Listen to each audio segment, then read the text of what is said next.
10Base-2 networking at its core is about getting machines to talk whether they want or not to. That might sound a bit cynical, but back in the day it almost was a mantra. The hub is the backbone. The PC is going to be a node in the network. Let's wire up the Thinnet and find out if they still talk to each other.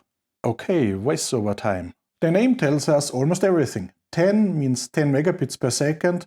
That's the maximum speed. Base means baseband or one signal at a time, no frequency multiplexing. And 2, well, not exactly 200, but about 185 meters max per segment. When a computer transmitted, it sent the electrical signal down the cable. Every other computer could hear it, but only the one with the matching destination address would actually process it. This shared cable meant that only one device could talk at a time, managed by a protocol called CSMA-CD, or Carrier Sense Multiple Access with Collision Detection. CSMA-CD worked like this. Each computer listened to check if the line was free. It was quiet, it would send. But if two computers sent at the same time, collision. Both stopped waiting for a random delay and tried again. It was a simple, surprisingly efficient for small networks, but it sucked on big networks. 10Base-2 had problems. One bad connector or cable break could take down the whole network. Adding or removing a computer meant interrupting everyone, and 10 megabits per second quickly became too slow. By the late 1990s, Thinnet was replaced by Twisted Pair Ethernet and switches, faster, simpler and more reliable. I remember getting shocked or chasing loose cable was daily routine, and this would get even a bigger pain today. That's why we don't use the old stuff.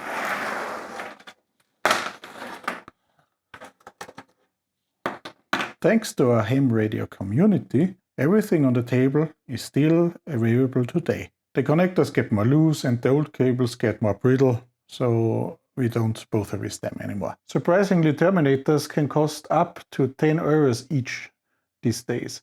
And the cables, they become brittle, crappy and expensive too. That's why I got this new stuff from our local ham radio store. This is a nano VNA. It can measure many things, but the most important here is the SWR and the impedance. Those terminators are the most important parts. If they don't work, the whole network comes down. Let's measure an old terminator. This terminator is very good. It has an SWR from 1 to 1, so basically perfect. And the impedance is also very well in the 50 ohm spectrum. Short editor comment. This is a defect dummy load. This dummy load measures with an SWR from 6 to 1. It won't work. So you'll never know if a dummy load is defect if you don't measure it, maybe with an ohm meter or with a vector network analyzer. The new dummy load or terminator is actually an SMA terminator that's connected via a BNC adapter, so we can connect it to the cable. And also here we have the same result. It's perfect. I measure from 1 to 30 megahertz because Thinnet doesn't have a real carrier on the network. It usually floats around 10 megahertz, but to be sure, I use the complete spectrum. This is the network plan from my basement.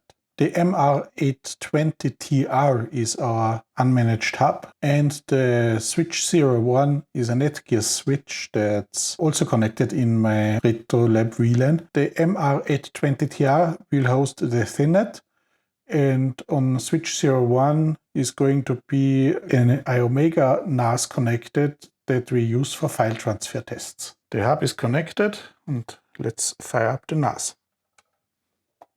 We also connect this JetDirect 500X printer server, but we won't power it up, just to debunk the myth that every node must be active. I hate Windows, therefore I boot into DOS mode. Let's insert our totally secure password. Let's check if our network is up. The iOmega NAS is answering. Okay, the root is answering too. The network should work. This is our NE2000 compatible network card. There's actually not much more to configure here. I get the IP address via DHCP. Networking in Windows 95 isn't very stable.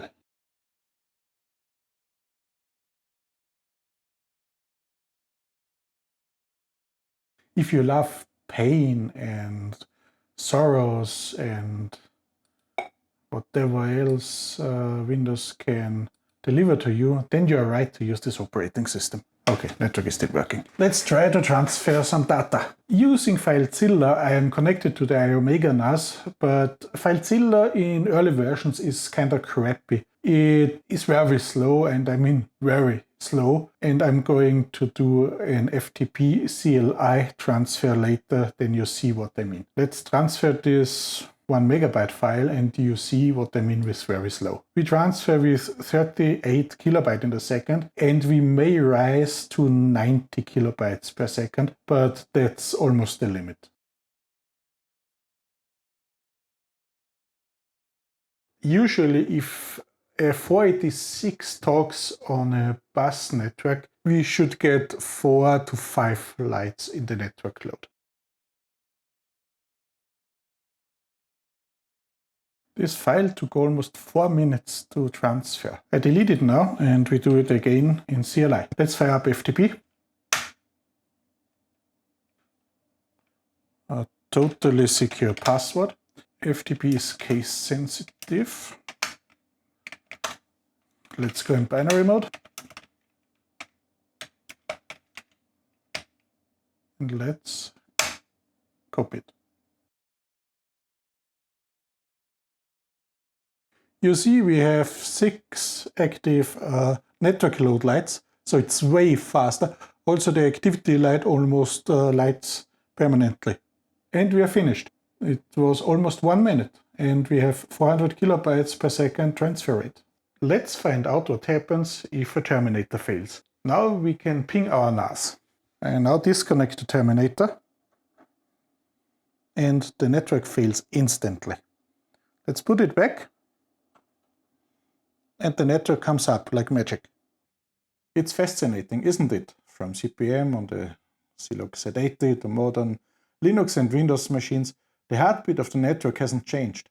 Bits still cross the wire, no matter if coax, twinx or twisted pair, and FTP, or SFTP in modern iterations, still does its simple and timeless job.